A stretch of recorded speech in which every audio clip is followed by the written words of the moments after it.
네, 하나님 말씀 보도록 하겠습니다.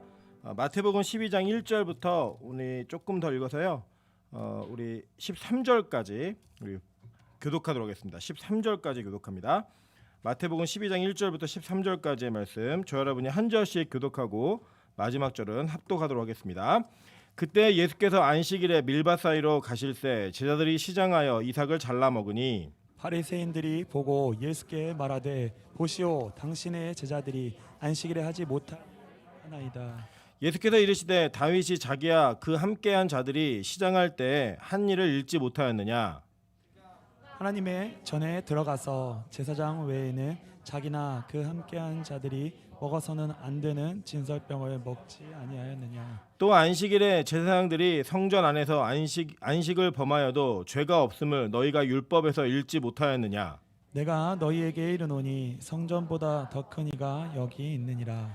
나는 자비를 원하고 제사를 원하지 아니하노라 하신 뜻을 너희가 알았더라면 무죄한 자를 정죄하지 아니하였으리라. 인자는 안식일의 주인이니라 하시니라. 거기에서 떠나 그들의 회당에 들어가시니 한쪽 손 마른 사람이 있는지라. 사람이 예수를 고발하려 하여 물어 이르되 안식일에 병 고치는 것이 옳으니까. 예수께서 이르시되 너희 중에 어떤 사람이 양 한 마리가 있어 안식일에 구덩이에 빠졌으면 끌어내지 않겠느냐. 사람이 양보다 얼마나 더 귀하냐.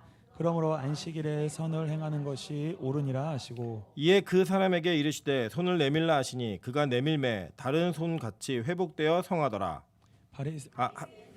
13절까지 우리 마지막 절 합독합니다. 시작. 이에 그 사람에게 이르시되 손을 내밀라 하시니 그가 내밀매 다른 손과 같이 회복되어 성하더라. 아멘. 주변에 있는 분들에게 이렇게 인사하겠습니다. 본당에 있는 꽃 중에 당신이라는 꽃이 제일 예쁩니다. 네, 사실 저는 개인적으로 꽃을 별로 좋아하지 않습니다. 이렇게 꽃 선물을 이렇게 어른들 중에 특히 여자분들이 좋아하시더라고요. 제가 성지순례 가가지고 우리 권사님들이랑 같이 동행하면서 권사님들이 이스라엘에 가는 곳곳마다 하우 꽃 참 예쁘다 그러면서 성지 사진은 안 찍으시고 꽃 사진만 찍는 걸 보면서 참 이 여자 어른들은 꽃을 참 좋아하시는구나 이런 생각이 들었습니다. 그래서 저는 꽃을 안 좋아하는데 그래도 들어올 때 본당 안에 꽃이 이렇게 있으니까 또 예쁘더라고요. 이렇게 환하고 예쁜데 제가 딱 저희 교회 특징이 있잖아요. 딱 20분 시작할 때는 몇 명 없거든요. 교육자들 외에는 거의 안 계신데 제가 기도하고 눈을 딱 뜨고 나면 여러분이 되게 많이 앉아 계세요. 그래서 저는 하나님의 기적 가운데 여러분 부르시나 보다 이런 생각이 들 정도로 갑자기 있는데 여러분이 훨씬 예쁜 거예요. 꽃보다. 우리 다시 한번 앞뒤로 인사하겠습니다. 당신이 제일 예쁩니다. 네, 그런 은혜가 있는 교회 되셨으면 좋겠습니다. 네, 오늘은 마태복음 12장 1절부터 13절까지의 말씀을 가지고 누가 주인이냐라는 제목으로 하나님 말씀 증거하도록 하겠습니다. 제가 어렸을 적부터 교회를 다니다 보니까 이 아이들에게 교육하는 방식 중에 주일학교 아이들에게 우리가 가르칠 때 아이들이 이해할 수 있는 수준에서 가르치다 보니까 사실은 성경적이지 않은 이야기들을 가르칠 때가 가끔씩 있습니다.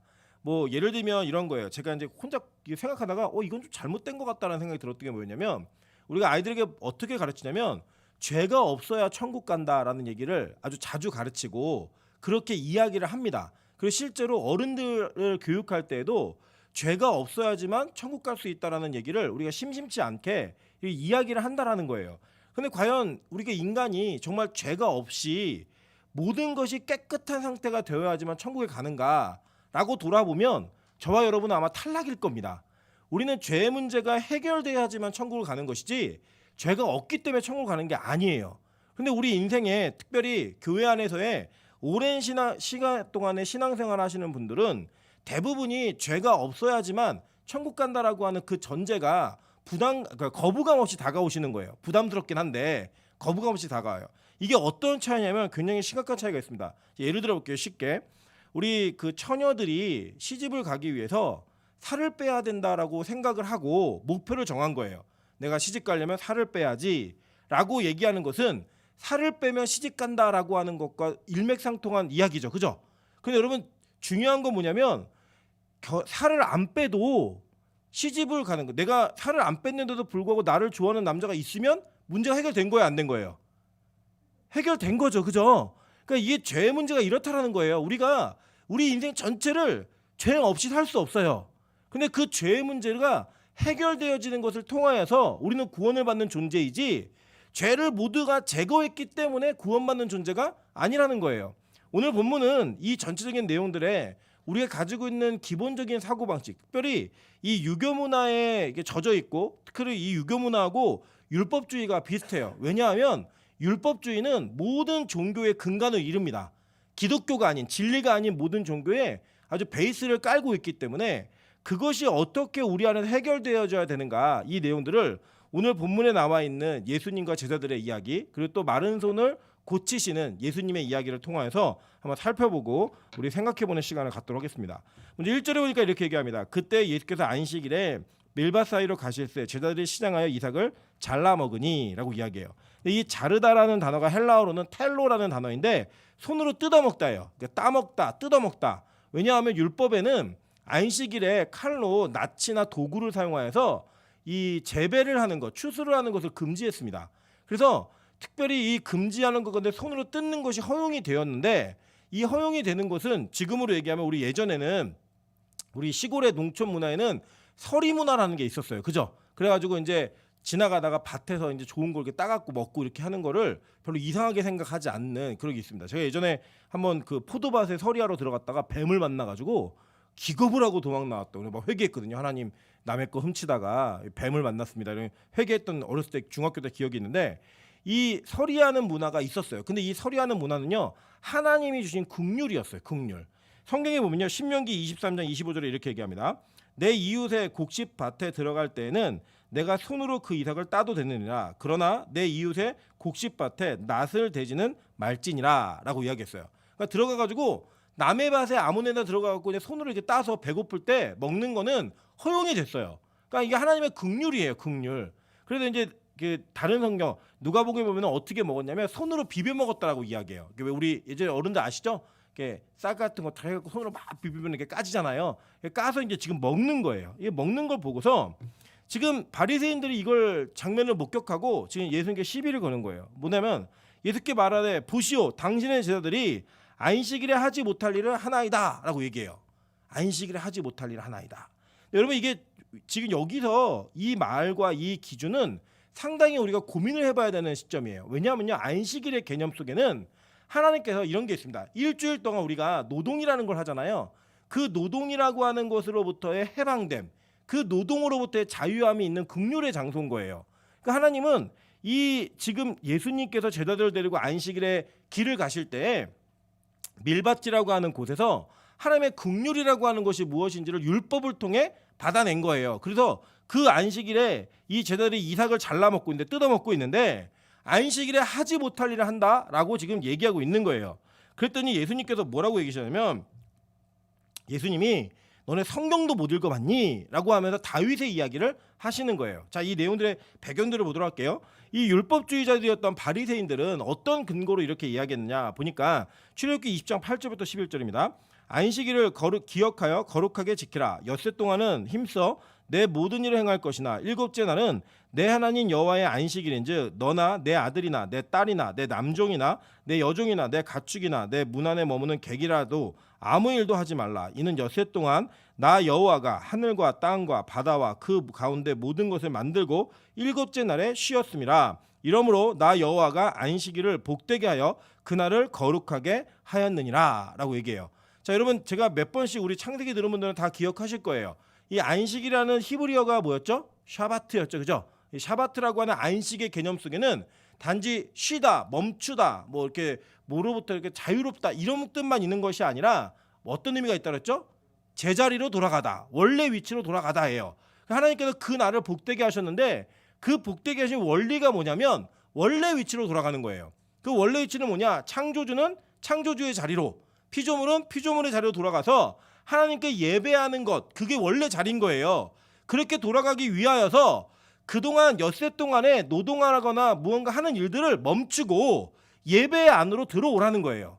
여러분, 한번 생각해 보세요. 만약에 안식일이 정말 멈춤이라는 개념이라면 우리 교회는 안식일을 안 지키는 거예요. 그죠? 주일을 제대로 지키지 못하는 거예요. 왜냐면 아침부터 와가지고 저녁 늦게까지 얼마나 피곤해요. 누가 그러더라고요. 평일보다 더 피곤하대요, 주일이. 하루 종일 교회에서 그냥 봉사하고 예배드리고. 여러분, 근데 그게 올바른 하나님과의 관계 속으로 들어오면서 안식을 누리는 거예요. 그게 안식인 거예요. 그게 안식.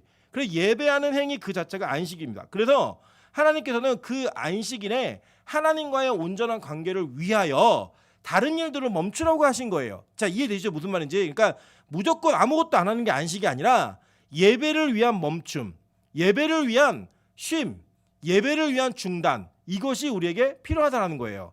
그래서 그런 것이 율법으로 정해져서 전달이 되었고, 이스라엘에는 이것을 기준으로 해서 할라카라고 하는 이 율법에 대한 주석을 썼어요. 할라카라는 뜻이 뭐냐면 바르게 걷다라는 의미예요. 그러니까 바르게 걷게 하기 위해서 주석을 쓰는 거예요. 예를 들면 우리가 여러분이 성경을 읽으시다 보면은 잘 이해 안 가시는 부분들이 있잖아요. 그럼 그거를 목사가 친절하게 설명을 해주고 해석을 해주면 아, 그게 그런 뜻이었구나라고 아는 것처럼 율법을 적용시켜주고 율법을 실생활을 맞게 해주는 그 할라카라고 하는 것들을 이 유대인들이 계속 써내려간 거예요. 랍비들이. 그래서 그걸 보고 이제 얘기를 하는 거예요. 해석을 하고. 그래서 그런데 보면은 뭐 612가지의 뭐 613가지의 이 항목들이 있는데 뭐 예를 들면 이런 겁니다.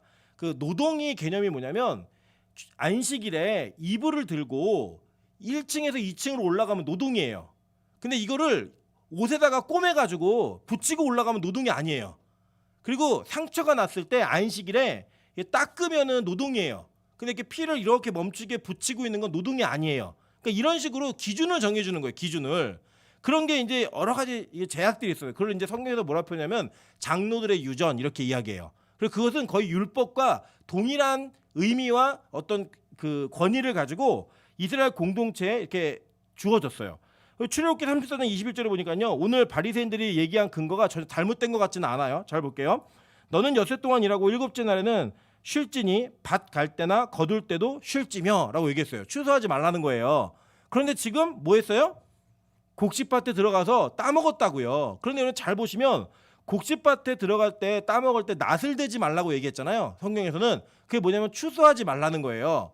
그런데 배고픔을 위해서 이것도 해먹지 말라는 얘기는 없었어요, 사실. 근데 장로들이 유전을 만들어갖고 그것도 못하게 한 거예요. 누가복음 6장 1절 볼게요. 안식일에 일으켜서 밀밭 사이로 지나가실때 제자들이 이삭을 잘라 손으로 비비어 먹으니 어떤 바리새인들이 말하되 어찌하여 안식일에 하지 못할 일을 하느냐 이거예요. 그러니까 비비는 게 노동이라는 거예요. 이렇게 비비는 게 노동이니까 왜 그거 하니? 라고 얘기하는 거예요. 그랬더니 이제 예수님이 야 니들 너네 그렇게 성경을 잘한다고 얘기하고 말씀을 잘 안다고 얘기하면서 다윗 이야기도 안 읽어봤니? 라고 하면 다윗 이야기를 얘기해 줍니다. 근데 오늘 다윗 이야기가 어떤 얘기인지 한번 보도록 할게요. 사무엘서 21장 1절부터 6절입니다.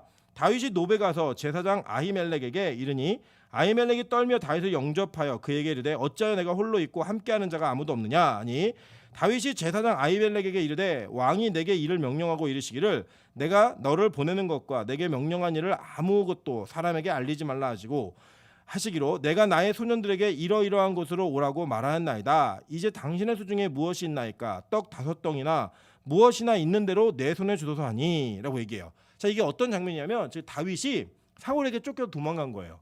도망가가지고 결국 도망가다가 이 제사장에 있는 놋당에 간 거예요. 갔더니 너 왜 혼자 왔어? 너 그래 장군이잖아. 너 되게 유명한 그 관료인데 왜 혼자 다녀? 물은 거예요. 그러니까 찔리니까 사실 왕이 저에게 비밀 특수 명령을 내려가지고 내가 공개하지 못하고 어디서 만나기로 하고 좀 다니고 있는데 배가 너무 고픈데 좀 먹을 거 없냐고 물어봐요. 그랬더니 제사장이 다윗에게 대답하여 이르되 보통 떡은 내 수중에 없으나 거룩한 떡은 있나니 그 소년들이 여자를 가까이만 하지 아니하였으면 주리라 하는지라 라고 얘기해요.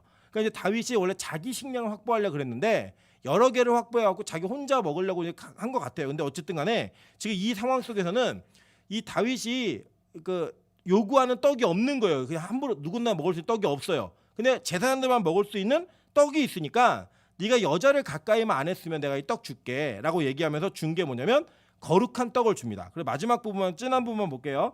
제사장이 그 거룩한 떡을 주었으니 거기는 진설병 곧 여호와 앞에서 물려낸 떡밖에 없음이라.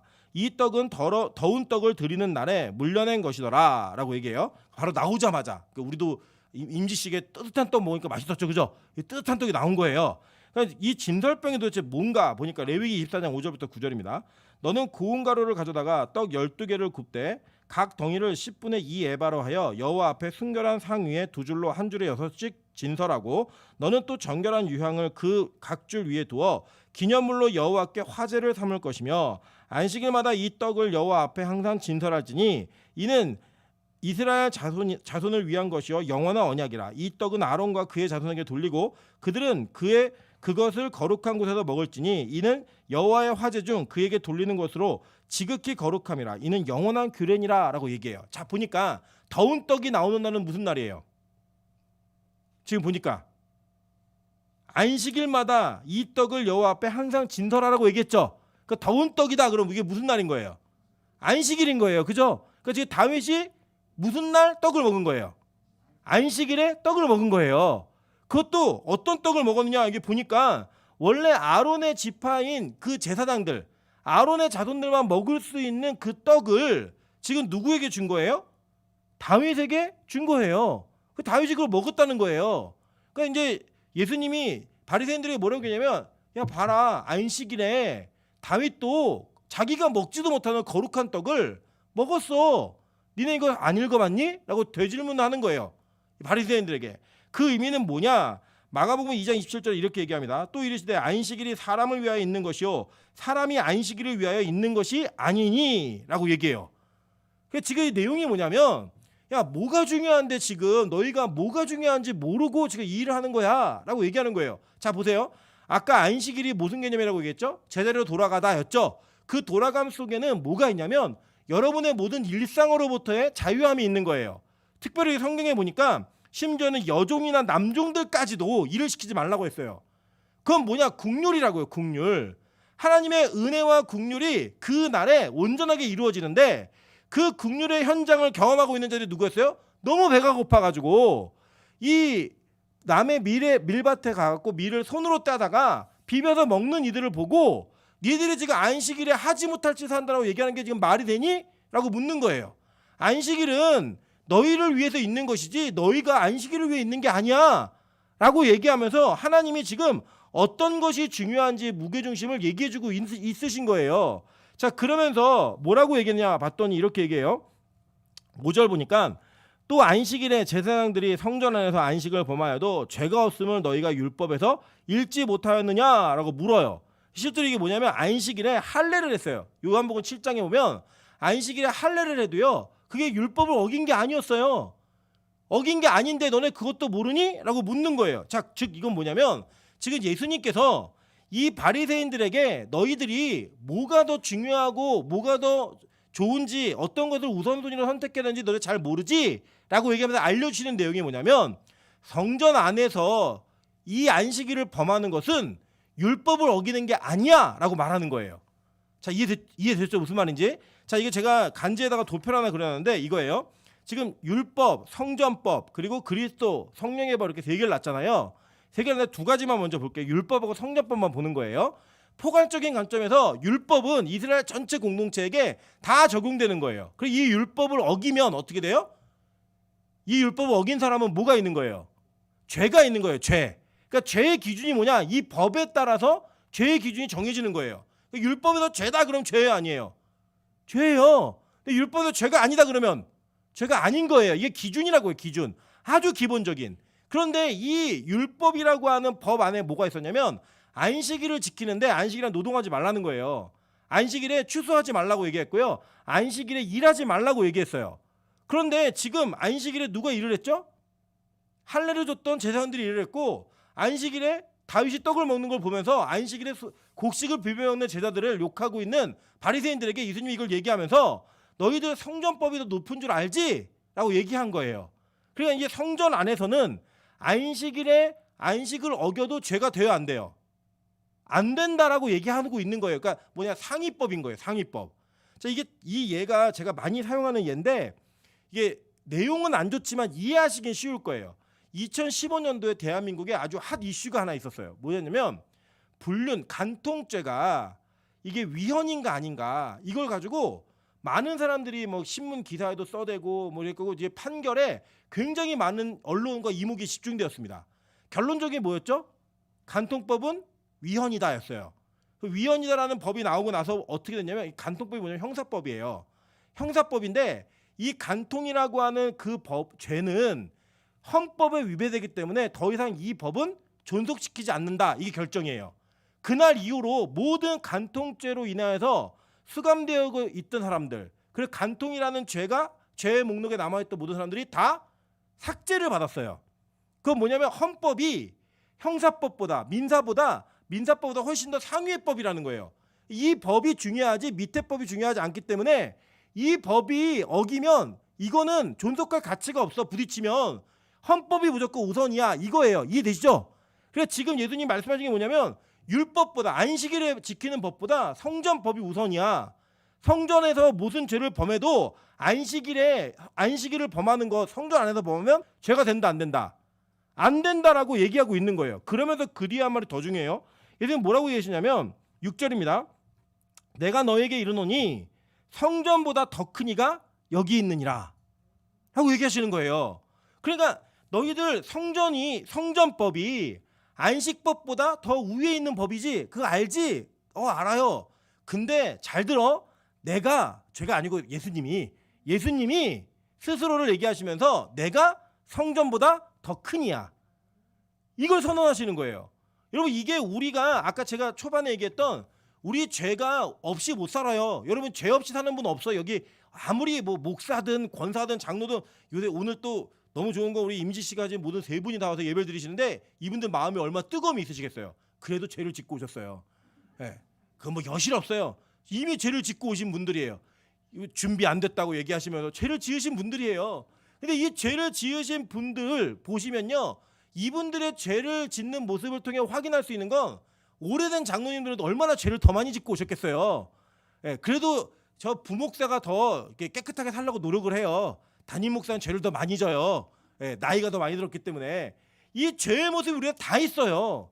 다만 우리는 나이가 들어가고 직분이 높아지고 신앙의 경륜이 길어지잖아요. 그러면 안 들키는 고급스러운 죄를 짓는 거예요.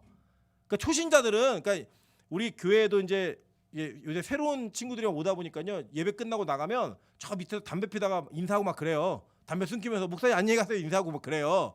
걔네들은 노골적이죠. 아주 귀여워요. 근데 우리 권사님들이 그러시지 않잖아요.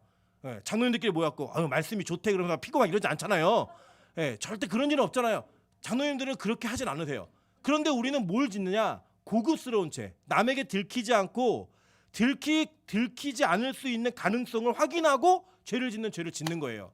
그 죄는 누구에게 있다? 우리 모두에게 다 있다는 거예요. 그래서 우리는요. 죄 없이 천국 가는 사람 없어요. 그런데 이 죄의 문제가 어떻게 해결되어지느냐? 이게 중요한 거라고요. 우리는 이미 율법을 어긴 자들이에요. 앞으로도 어길 거예요. 그런데 그 율법을 어긴 자들이 죄가 되지 않는 그 내용이 있는데 그게 뭐냐? 성전 안에 있으면 돼요. 구약에는.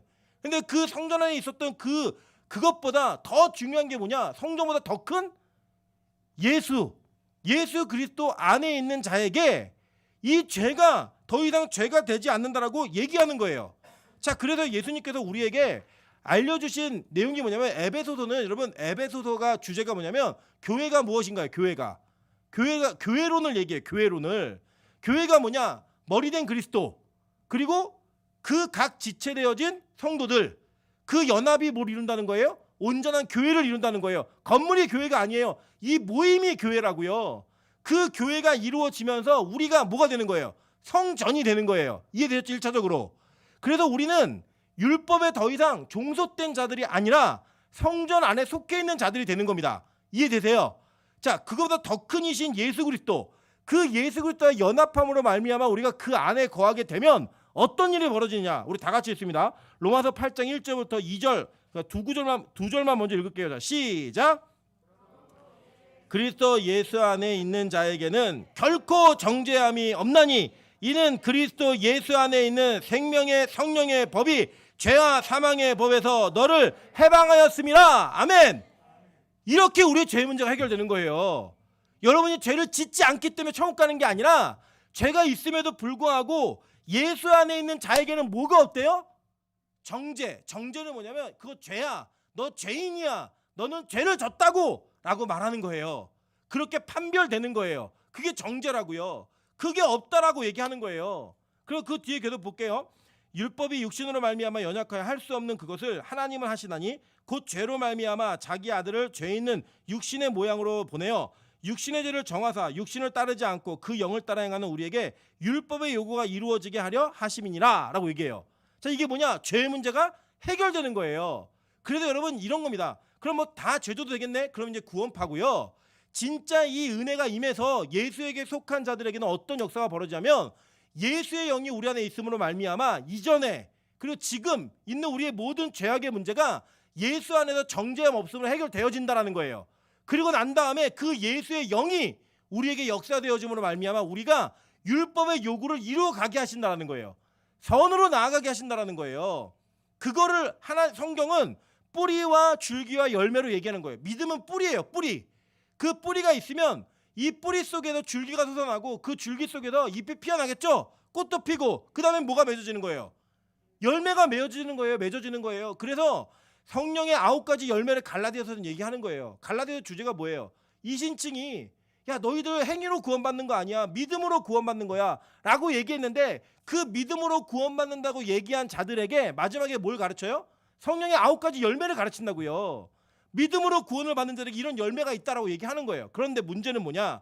우리가 이 관계성을 제대로 이해하지 못한 채 우리의 삶의 행위만 고치면 우리가 무언가 특정한 죄의 행동을 하지 않으면 아 나는 죄를 짓지 않았기 때문에 깨끗한 사람이구나 라고 생각한다는 거예요. 그리고 누군가에게 그걸 요구한다는 거죠. 새신자들에게 초신자들에게 아직 믿음이 연약한 자들에게 그걸 요구했을 때 우리 문제는 뭐냐면 성경을 완전히 모르는 자가 되는 거예요. 바리새주의자들이 되는 거예요. 그 여러분의 기준과 여러분이 가지고 있는 생각이 정말 성경적인가 이게 성경에 부합한 내용인가를 다시 한번 고민해 보셔야 되는 거예요. 우리가 예를 들면 이런 거예요. 교회가 오랜 시간이 지나면서 특정하게 갖는 교회만의 전통적 문화가 생겨요. 그 문화가 생기게 되면 그 문화가 깨어지면 안 되는 것처럼 불문율이 여겨진다고요. 뭐 예를 들면 우리 장로님들, 권사님들 오랜 동안 교회를 다니시다 보면 내가 앉으면 은혜되는 자리가 있어요. 그 있잖아요, 그죠? 근데 그 자리에 누가 앉으면 마음이 불편해요, 안 불편해요? 맡아는 것도 아닌데 희한하게 저기 내 자리인데 이런 느낌이 든다, 안 든다? 들어요, 100% 들어요. 우리 교회가 예를 들어 뭐 주일날 국밥만 해갖고 계속 국밥을 해서 부흥을 한 거예요, 막. 근데 누가 이제 국밥 말고 따로 국밥을 한번 해보자고. 그랬을 때 이단이라고 이거 말도 안 된다고 이런 얘기가 오고 가면 돼요, 안 돼요? 안 돼요. 근데 여러분 이게 웃긴 얘기 같지만 실제 그랬다니까요. 교회가요, 우리 한국교회 초기에 교회 의자 들여오는 것 때문에 엄청 싸웠습니다. 막 장로님들이 막 내 눈에 흙 들어가기 전에 교회에다 의자 못 넣고 막 놓으시면 청년들이 흙 넣고 그 다음에 다시 가서 의자 갖다 놓고 막 저희가 중고등학교 때 뭐냐면 이 드럼 놓느냐 안 놓느냐, 이 드럼을 강대상에 올리면 되느냐 안 되느냐, 내려야 되냐. 실제 저희 학교의 교회음악과 교수님은 드럼 치는 사람들은 다 사탄의 자식들이라고 저희 수업 시간에 얘기를 하셨어요. 지금 드럼 치는 교회 안 치는 교회 있어요, 없어요? 대한민국에 꼽죠. 뭐 한 1000교회 중에 하나 두 개 될까? 다 드럼 치면서 해요. 그거 한다고요. 그렇게 교회 안에 들어오는 문화. 예를 들면 제가 97년도 98년도에 대학교를 입학을 했는데 인터넷 문화가 생겼어요. 인터넷 문화. 이 인터넷이라는 문화를 교회 안으로 들어올 것인가 안 들어올까 엄청 싸웠어요. 왜냐? 처음에 인터넷이 딱 뜨니까요, 온갖 잡동사니 같은 정보들, 특별히 막 야동 같은 거 이런 게 너무 돌아다녔거든요. 그러니까 교회가 이걸 보는 거는 죄악이다 이래가지고 막 미디어 금식 이런 거 했다고요. 지금 핸드폰 없이 살 수 있는 분, 막 핸드폰 없으면 금단 현상이 오고, 그죠? 근데 이제는 양질의 정보를 주고받는 것이 옳다라고 얘기하죠. 홈페이지 없는 게 없어요. 안 쓰더라도 다 있다고요. 이러한 기준들, 이러한 관념들이 자꾸 누군가를 죄의 문제, 그리고 그렇게 하면 안 되는 것처럼 얘기하면서 남들을 정죄하고 남들을 죽이는 칼날의 도구를 우리가 가슴속에 품고 살아요. 이유가 뭐냐? 나 때는 안 그랬다는 거예요. 나 때는 이렇게도 다 됐고 나 때는 그렇게 안 했는데 니네 때 왜 그래? 라고 하는 세대 차이. 제가 그런 거 봤거든요. 뭐 요새 그 권사님들이 막 여자애들이 초등학교 중학교 애들이 막 BTS 좋아하고 막 이런 거 보면서 근데 놀라운 사실 우리 청년들 중에도 있어요. BTS 좋아하는 애들. 초등학교 중학교 되면 좋아하는 게 아니에요. 막 말세야 말세. 우리 때는 안 그랬는데 제가요 저희 아내가 공부하는 거 보니까요 저기 이대에 어떤 유명한 그룹이 왔는데 거기에 우리 권사님들 친구들이 20대에 모여가지고 난리를 죽이는데 아주 뭐 지금의 콘서트를 방불해요. 심지어는 자기 속옷을 벗어도 막 던지고 막 이랬어요, 진짜. 그때 신문 기사가 말세다고 막 이랬거든요. 역사는 반복돼요. 다 그 기준이 있다고요. 자기들이 살아가는 그 문화적인 충돌이 있을 때 교회가 이것을 죄의 문제로 다루고 이것을 나와 다르기 때문에 안 되는 문제라고 다뤄버리면 우리는 바리새주의자가 되는 거예요. 율법주의자가 되는 거라고요. 교회는요, 하나님의 은혜 안에서 생명을 살리는 것에 의미가 있는 것이고, 교회가 가지고 있는 예배의 문화나 형태, 이 모든 것들은 영원히 사느냐 죽느냐에 대한 관심 속에서 일어나는 문제이지 어떤 형태가 옳다 그르다의 문제가 아니에요. 나중에 여러분 개인적으로 뭐 찬양 바꿔서 부르고 뭐 예를 들어 뭐 이게 CCM 부르고 하는 것 때문에 좀 이게 마음에 불편함이 있으신 분들은요, 저희 아내한테 한번 물어보세요. 한국의 대중음악사가 어떻게 이루어졌는지. 여러분 부르고 있는 모든 가요 뭐 이런 거 다 있잖아요. 그런 모든 게 다 서양 선교사들이 정한 전해준 찬가로부터 왔어요. 우리 그전에 다 타령밖에 없었어. 타령밖에. 음악이라고 부를 수 있는 요소가 없었다고요. 그게 계속 발전해가지고 온 거예요. 그래서 모든 우리나라의 대중음악의 모든 뿌리는 다 찬송가예요. 다 찬송가라고요. 그게 변해갖고 지금은 우리가 부르게 되었고, 여러분 아시죠? 우리 이번에 임시 때 불렀던 거 예수 우리 왕이여 이곳에 오셔서, 그거 원래 찬송가 아니었잖아요. 그죠? CCM이었는데 찬송가 새 찬송가 개편하면서 들어온 거예요. 근데 그걸 가지고 이거는 되고 저건 안 되고, 이건 말도 안 되는 얘기예요. 코미디예요, 코미디. 자기 기준이지 옳은 게 아니라고요. 그런데 우리가 그런 일들을 우리 안에 기준을 잡아놓고 죄다 아니다 옳다 그르다 이런 얘기를 하면서 서로를 죽이고, 교회 안에서 가장 은혜가 있어야 되는 곳에 가장 법이 역사하게 만드는 그런 일들을 지금 우리가 하고 있다는 거예요. 심지어 목사들도. 그래서 이게 너는 아니다, 너는 그르다 이런 얘기들을요 너무 쉽게 하는 거, 너무 쉽게. 여러분 잘 보세요. 예수님은요 자신이 안식일의 주인임을 선포하세요. 그럼 뭐라고 얘기했어요? 여기 보니까 인자는 안식일의 주인이라 하시니라. 안식일을 내가 만들었다는 거예요. 내가 주인이라는 거예요. 그러면서 그 뒤에 연달아 이 마태가 사건을 붙여서 소개를 해요. 이 누가복음에 보면 며칠 뒤에 있었던 일인데 마태는 바로 이어서 소개를 해요. 그 내용이 뭐냐면요, 안식일에 손 마른 사람을 고치신 거예요. 이게 신약성경 외경에 보면은 이 사람은 석공이에요. 석공. 돌을 다루는 사람 있잖아요. 이 석공이 팔이 마르기 시작한 거예요. 그럼 이게 뭐예요? 이거 굶어 죽는 거예요. 이 사람은 석공인데 팔을 못 쓴다? 이거 끝난 거예요. 이 사람 인생은. 그러니까 이 사람은 지금 구덩이에 빠진 양보다도 더 위급한 상황인 거예요. 이 사람의 상황이. 그래서 예수님한테 물어요. 안식일에 병 고치는 게 옳은가요? 바리새인들이 묻는 거예요. 그랬더니 예수님이 너네들이 키우는 양이나 소가 구덩이에 빠지면 안 구하니? 구하잖아. 그 양보다 이 사람이 못해? 아니야. 이 사람은 양보다 훨씬 더 귀한 존재야. 라고 하면서 뭐 논쟁의 여지 없이 고쳐주세요. 여러분 요한복음 기억나시죠? 38년 된 병자가 그냥 아무 소망 없이 그냥 앉아있어요. 누워있어요. 베데스다 연문 옆에서. 그때 예수님이 너 그거 들고 일어나 가라 그랬더니 이 사람이 그걸 들고 일어나 가요. 여러분 한번 생각해 보세요. 우리가 예를 들어서 정명수 집사가 갑자기 예배 시간에 눈을 떴다. 그럼 여러분 이거 놀라워요, 안 놀라워요? 깜짝 놀랐죠? 그 명수 집사가 예배 중간에 눈이 떠진 거예요. 갑자기 떠져가지고 막 기뻐가지고 예배 시간에 막 왔다 갔다 하는 거예요. 막 좋아가지고 하나님 감사합니다, 주님은 살아계십니다, 왔다 갔다 하는 거예요. 그랬더니 저 뒤에서 민하영 전사가 앉으라고, 지금 예배 시간이라고, 지금 예배 시간에 뭐 하는 짓이냐고. 이거 돼야 안 돼요? 그 짓을 하고 있는 거예요. 우리가 이번 주에도요 이제 교회에 신기한 일이 있었어요. 우리 그 이주한 자매가 난청이 온 거예요. 난청이. 그는 워낙 자기 거울을 봤는지 스트레스 많이 받았어요. 거울 얼굴 보고 스트레스 많이 받았는지 난청이 갖고 귀가 안 들리는 병이 온 거예요. 에르멘인가요? 뭐 있죠? 권사님도 아시죠? 그 잘 안 고쳐지는 병이에요. 이게 잘. 그래서 저한테 이제 문자가 온 거예요. 목사님 오늘 예배드리러 가야 되는데 제가 너무 어지럽고 운전을 못 하겠어요. 어떻게 해야 되나요? 그래서 뭐 어떻게 조퇴하고 집에 가서 희연히 차 타고 와.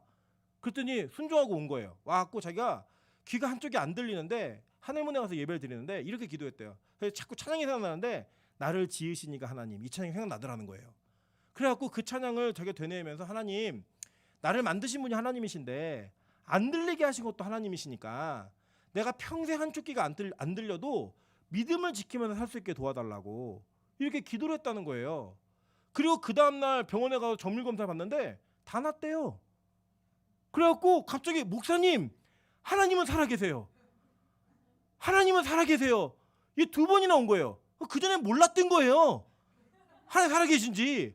그래서 자기가 그 병원에서도 진짜 아팠던 사람 맞냐고, 이거 이렇게 쉽게 낫는 병이 아닌데 어떻게 이렇게 깨끗하게 나왔냐고.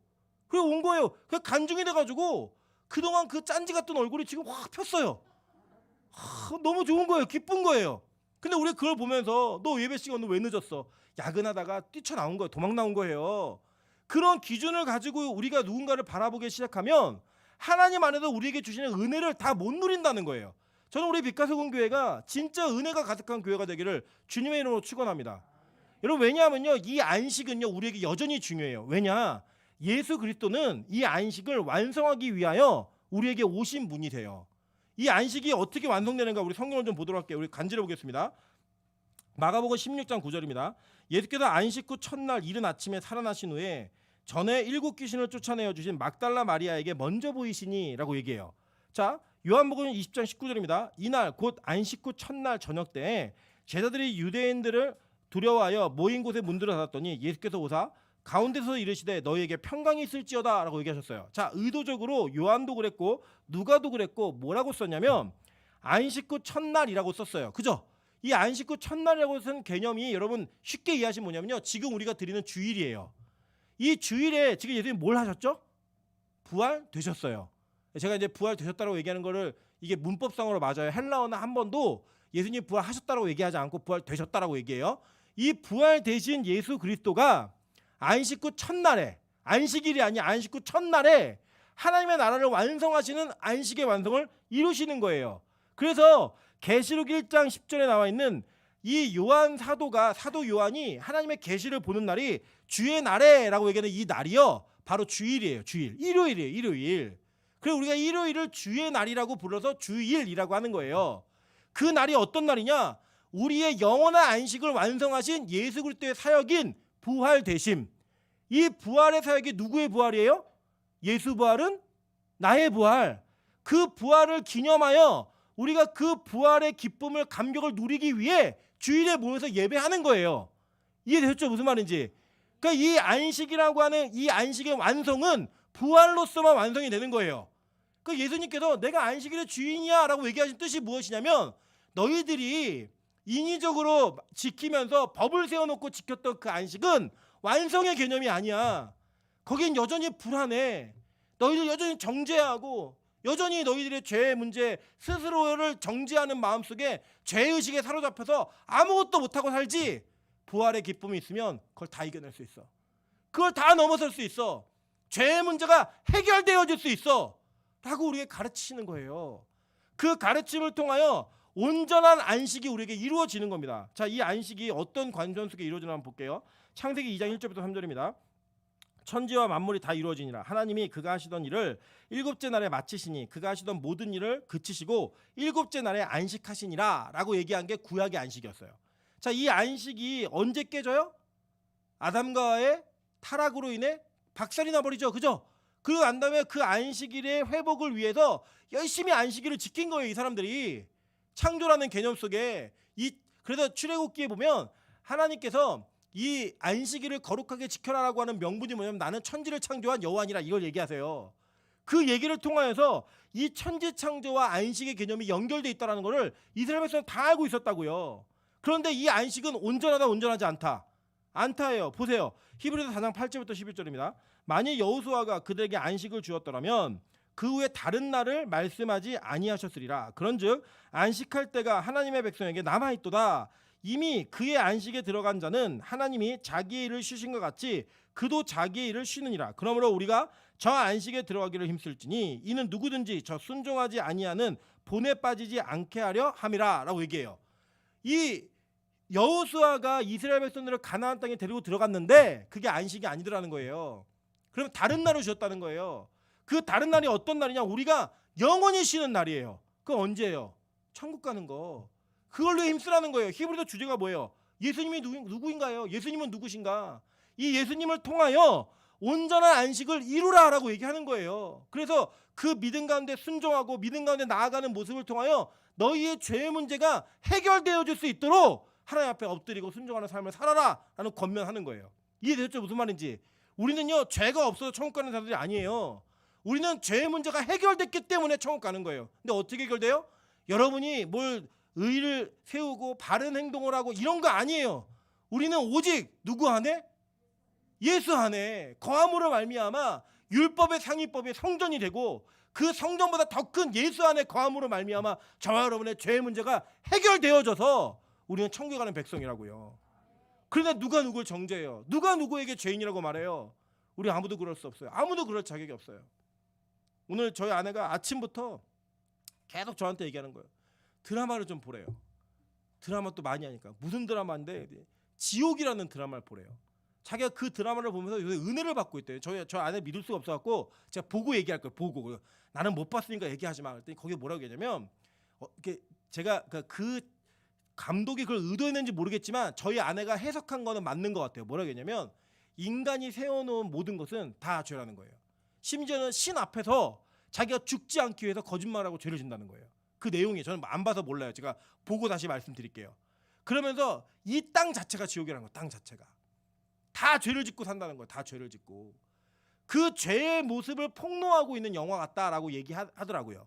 그래서 저는 모르겠어요. 제가 이제 보고 말씀드리겠는데 그 내용을 잘못 해석했어도 뭐 은혜로 해석하면 되는 거니까. 근데 그 말이 맞아요. 우리가 가장 은혜가 있는 장소, 은혜가 있는 예배 가운데에서 우리는 서로의 죄를 판단하고 나의 죄를 판단함으로 말미암아 내가 얼마나 깨끗하게 살았는지, 내가 얼마나 죄가 없는 사람인지를 확인하고 우월감을 가져요. 잘못됐다고요. 그게 아니라고요. 우리는 죄인의 모습을 가지고 이곳에 나와 있지만 우리가 그 죄의 문제가 해결되는 것은 오직 예수 그리스도 안에 있는 나의 존재를 확인할 때에만, 그 십자가의 공로 아래에 있는 나의 존재를 확인할 때에만 우리는 죄의 문제가 해결되어지고 하나님 나라의 백성이 될 수 있는 거예요. 그래서 매번의 예배 속에는 여러분의 죄의 문제가 해결되어져야 됩니다.